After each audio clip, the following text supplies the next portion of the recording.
గత 5 సంవత్సరాలు ప్రజాస్వామ్యాన్ని పూర్తిగా కూని చేసి అంబేద్కర్ గారి రాజ్యాంగాన్ని తొంగలో తొక్కి రాజారెడ్డి రాజ్యాంగాన్ని అమలు చేసుకుంటూ వెళ్ళినటువంటి నాయకులు ఈ రోజు సిగ్గు లేకుండా ప్రజాస్వామ్యం బాగలేదని, ప్రజాస్వామ్యం ఇబ్బంది పడుతుందని మాట్లాడడం, గవర్నర్ దగ్గరికి వెళ్లి లెటర్లు ఇవ్వడం, రాష్ట్రపతి పరిపాలన పెట్టాలనడం చూసుకుంటే నవ్వు రావట్లే మీకు అందరికి. నాకైతే ఎంత హాస్యాస్పదంగా ఉందంటే దెయ్యాలొచ్చి వేదాలు చెప్తున్నట్టుంది. గులివెంద గింజ కింద నలుపు చూసుకోకుండా మాట్లాడుతున్నట్టుంది నాకు. అసలు దెబ్బలాట్లకి, బూతులకి, కొట్టుకోవడానికి అజ్జులే మీరు, దెబ్బలాడుకోవడానికి మొదటి అడుగేసిందే మీరు. గత 5 సంవత్సరాలుగా మంచోళ్ళ అన్నాళ్ళు మీరు ఎక్కడైనా ఉంచారా? జగన్మోహన్ రెడ్డి ఈ రోజు అంట ఆయనకి గవర్నర్ దగ్గరికి వెళ్లి అర్జీ ఇస్తున్నాడంట. మరి మీ బాబాయ్ చచ్చిపోయినప్పుడు ఎందుకు నువ్వు గవర్నర్ దగ్గరికి వెళ్లి అర్జీ ఇవ్వలేదు?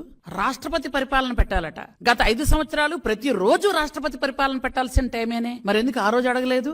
ఆ రోజు నిజంగా బాబాయ్ చనిపోతే బాబాయ్ని గుండెపోటని చెప్పింది ఎవరు? మీరేగా ఫస్ట్. బాబాయ్ గుండెపోటని చెప్పిన తర్వాత వాళ్ళ కూతురికి అనుమానం వచ్చి ఏమిటి అని ఆరా తీస్తే ఇంటి నిండా బ్లడ్ ఉంటే లేదు మా నాన్నగారు గుండెపోటు కాదని ఆవిడ అనుకుంటుందని అప్పుడొచ్చి అన్నదమ్ములు ఇద్దరు, ఈయనతో పాటు ఇంకొక ఆయన ఉన్నాడు కదా ఎంపీ, ఇద్దరు వచ్చి వీళ్ళిద్దరూ డ్రామాలు వెళ్లారు. అప్పుడు ఇలా కొట్టారు, ఇలా చంపారు, ఇలా లాగారు అని పూర్తిగా ఖండాలుగా గొడ్డలతో నరికి చంపేస్తే గుండెపోటని చెప్పినటువంటి దొంగ నాటకాలాడిన మీరు ఈ రోజు ప్రజాస్వామ్యం గురించి మాట్లాడారు.